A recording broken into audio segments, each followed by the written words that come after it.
नमस्कार, CSK news में आपका स्वागत है। तो दोस्तों, अमेरिका को यूं ही सुपर पावर नहीं कहा जाता है। अब अमेरिका के तालिबानी खेल में फंस चुके हैं चीन और पाकिस्तान।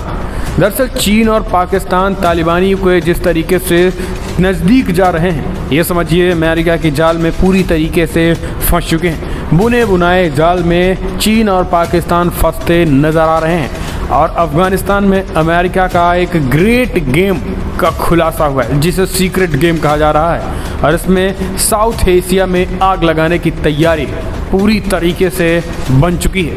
अफगानिस्तान पर तालिबान का कब्जा अमेरिकी सेना के लिए हार माना जा रहा है, लेकिन विशेषज्ञों का मानना है कि अमेरिका का अफगानिस्तान से बाहर निकलना काफ़ी सोची समझी रणनीति का हिस्सा है।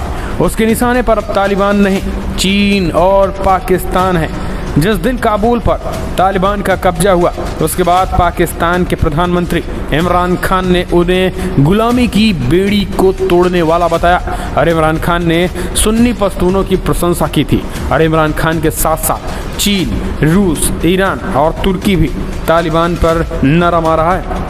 तो दूसरी तरफ अमेरिका से जो संकेत मिल रहे हैं वो कुछ और ही इशारा कर रहा है। संकेत मिल रहे हैं कि अमेरिका ने अफगानिस्तान से ग्रेट गेम का आगाज कर दिया है, जिसकी आग में पाकिस्तान बुरी तरीके से झुलसेगा तो चीन के लिए उस आग को बुझाना काफ़ी महंगा भी पड़ेगा।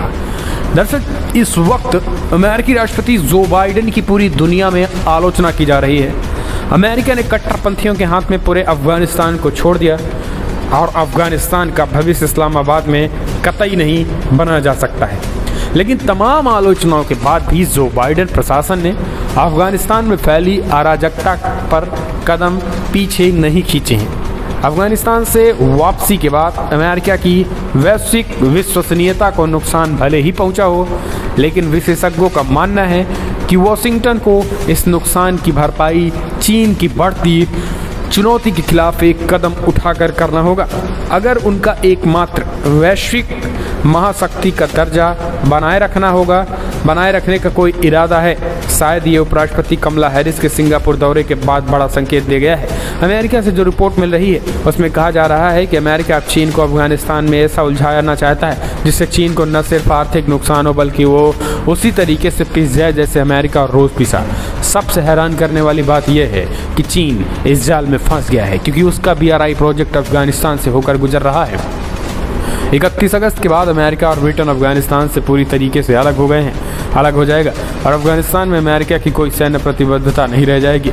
इसके साथ ही यूरोपीय संघ भी भौतिक तौर पर काबुल में अलग हो जाएंगे, जिसमें अरबों डॉलर अमेरिका और यूरोपीय संघ के बचेंगे। वहीं पाकिस्तान को अब भी जो आर्थिक मदद मिल रही थी वो भी मिलने बंद हो जाएगी। पाकिस्तान के प्रत्यक्ष और परोक्ष रूप से हमेशा से तालिबान की मदद की और 1 जनवरी 2018 को अपने ट्वीट पे अमेरिका के पूर्व राष्ट्रपति डोनाल्ड ट्रंप ने साफ कह दिया कि पाकिस्तान अमेरिका के साथ धोखा करता आया है और वो आतंकियों को शरण दे रहा है। उसके साथ ही ट्रंप ने पाकिस्तान को दी जाने वाली सुरक्षा सहायता पर भी प्रतिबंध लगा दिया। लेकिन अब जो बड़ी अपडेट निकल के आ रही है दोस्तों, वो कहीं ना कहीं एक तरीके से इस गेम में पाकिस्तानी और चीनी दोनों फंस चुके हैं। अमेरिका का जो अफगान प्लान है उस चीज़ को समझिए।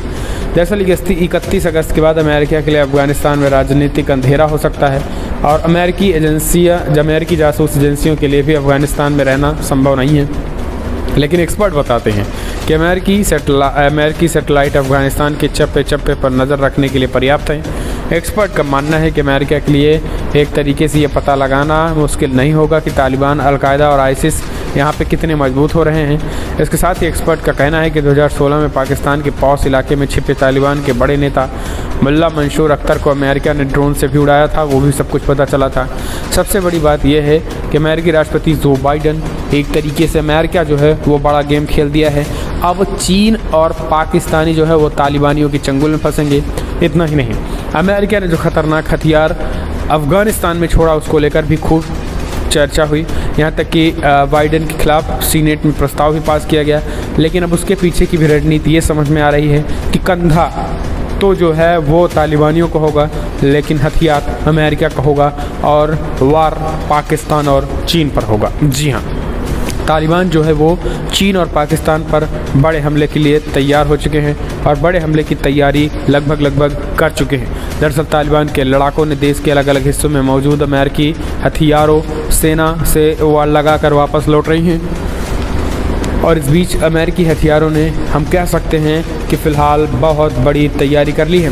इस बीच अमेरिकी हथियारों को अपने कब्जे में ले लिया है जो कभी अफ़गानी सेना के कंट्रोल में था। माना जा रहा है कि हथियार तालिबान के हाथ लग गए हैं तो सबसे बड़ी मुश्किल अब पाकिस्तान के लिए पैदा हो रही है, क्योंकि अब पाकिस्तान कहीं ना कहीं जिस तरीके से तालिबान ने ऐलान कर दिया था कि आने वाले समय में हम पाकिस्तान पर चढ़ाई करेंगे और पाकिस्तान में भी शरिया कानून लागू करेंगे।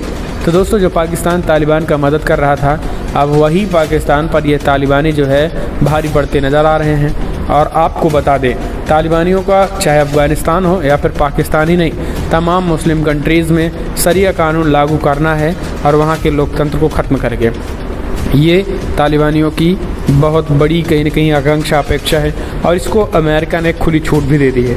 अब अमेरिका खास करके चीन पर शिकंजा कसने के लिए किसी भी हद तक जा सकता है और यही कारण है कि अब उसने अब इन तालिबानियों के जरिए तालिबान जो है पहले पाकिस्तान की तरफ बढ़ेगा और फिर चीन की तरफ भी बढ़ेगा, क्योंकि चीन सिंजियांग प्रांत में जिस तरीके से अत्याचार कर रहा है ये सब बड़े पैमाने पर तालिबानियों के साथ मीटिंग हो चुकी है। और वही चीन जब अफ़गानिस्तान में आएगा उसके BRI प्रोजेक्ट, खास करके जो BRI प्रोजेक्ट चल रहे हैं और जो CPEC तमाम तरीके के जो प्रोजेक्ट चल रहे हैं, वो जब चीन जो है तालिबान अफ़गानिस्तान और तालिबान के साथ दोस्ती करेगा तब उसे पता चल जाएगा कि आखिर वो अमेरिका के बुने जालों में ही फंस चुका है।